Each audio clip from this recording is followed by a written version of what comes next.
Wait, this isn't Barbie? The movie we've all been seeing as of recent, paired with such an opposite movie to come out also at the same time, the Barbie movie. I'm sure everyone knew this movie was coming out, from the announcement of Margot Robbie being casted as Barbie, to the pictures of seeing Ryan Gosling and Margot Robbie rollerblading around together, to even the memes, almost of a yin and yang parallel that the universe has put upon us with the Oppenheimer movie also coming out. We've all been ready to see how a toy that isn't thought about much anymore, how that would translate to a live-action film. So today, I'm going to be going over the yang and talk about the Barbie movie. Ever since 2019, with the first announcement of the Barbie live-action film being a thing, people have had the questions. How will this movie play out?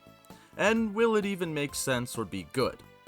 Right now, finding a good movie is harder than finding the answers as to why Skibbity Toilet is gaining the traction as it is right now. Films have seemed to take a massive decrease in quality, with only a few good movies popping up every now and then. So the question is, are we on the Ant-Man Quantumanium side, or the Puss in Boots side? Ladies and gentlemen and all in between, it's on the f***ing good side. This movie was a surprising masterpiece, from the casting, to acting, to the storyline and deeper messaging in this movie. The movie was great, blowing away my expectations, which were not that high to begin with, and shame on me for that.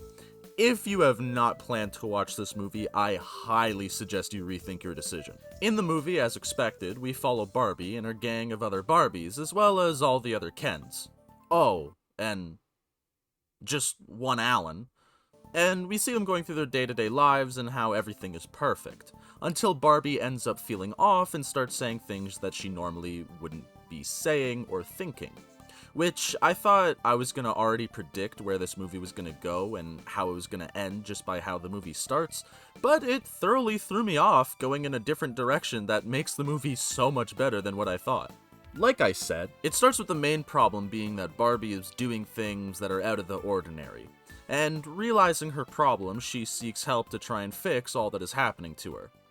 Which is where we end up seeing the dynamic of Ken and Barbie, which is the best part of the movie, obviously.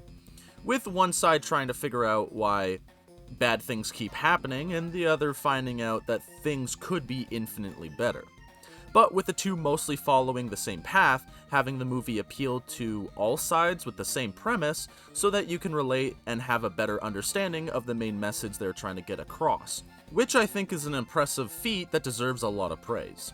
But this switch doesn't happen until about 2/3 into the movie, the first third being the general setup of how the rest of the movie would play out, which wasn't bad, just a little long.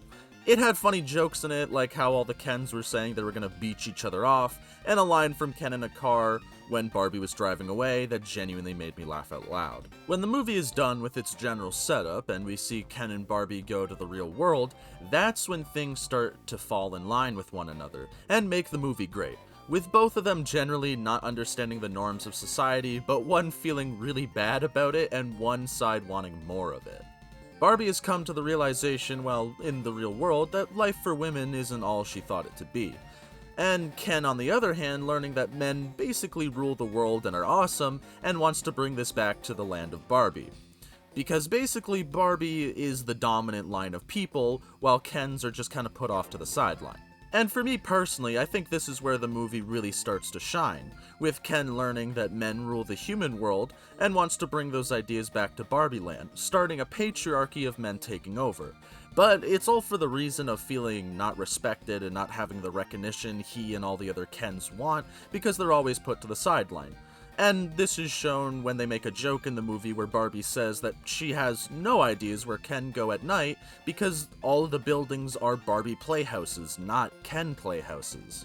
Which I feel plays onto how a lot of men actually feel, confused by where their place is and how they should act, sticking on to ideas of how they should be instead of figuring out what they really are deep down inside.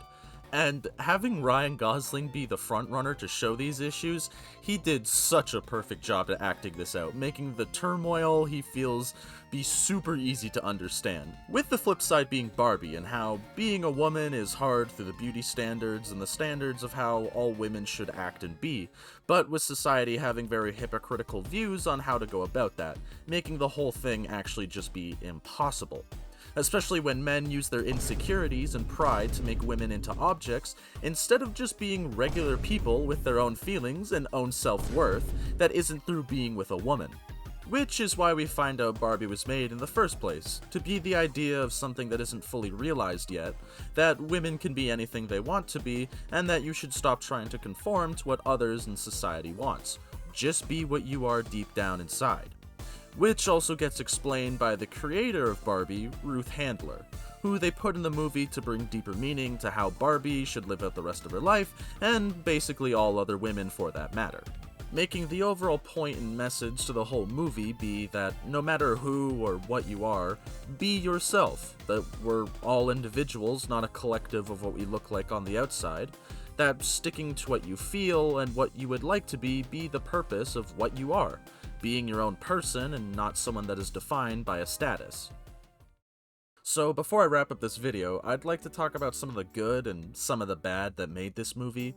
The first part being, I guess you could say, the bad, more just something that wasn't expanded upon greatly, which was the actual physical form of a quote-unquote villain, which was the company Mattel, the company that made Barbie, which, to give credit where credit is due, as a corporation, they let a lot of shade and jokes be thrown their way when most other companies would pay to not have that happen. The whole reason to Mattel being a character in this movie, I guess you could say, was so that it would be a physical form to push down mostly women but also men through gender roles, which it played its part fine but also felt pushed to the side a lot, like a plot point used when it made sense, but it didn't really do anything substantial in the movie, showing a couple of scenes that made the movie draw out for no reason other than just to do it. Like this whole scene of Barbie running through the head office of the building of Mattel, which didn't really do anything for the movie. They made a physical form to show that it isn't just society that can keep you down from being who you truly are, but it's also a physical barrier that makes it hard. Which is good, because that's a real thing that affects mostly women but also men, like an example being how women have to pay generally more for their clothes than what men have to pay.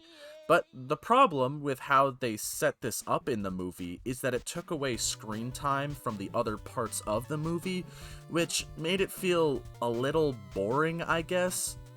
Maybe it was so that Will Ferrell could do funny actions, tee-hee, but it just wasn't done super well in my opinion. But it didn't affect the movie that much, just I think they could have done it better. Now for the thing that I think the movie did really, really well on, which was not actually spending a lot of time in the human world. So often do we see in movies that directors purposely put human problems into movies just so that it makes sense to have people there. And it's fucking annoying! But in this movie, they actually spend most of their time in Barbie Land, which I think was a brilliant idea to go with. It made the movie watching experience be way more interesting and fresh, with the overall setting being more fun and loose at how each character acts and dresses, or just in the physics and reasons as to why things are happening.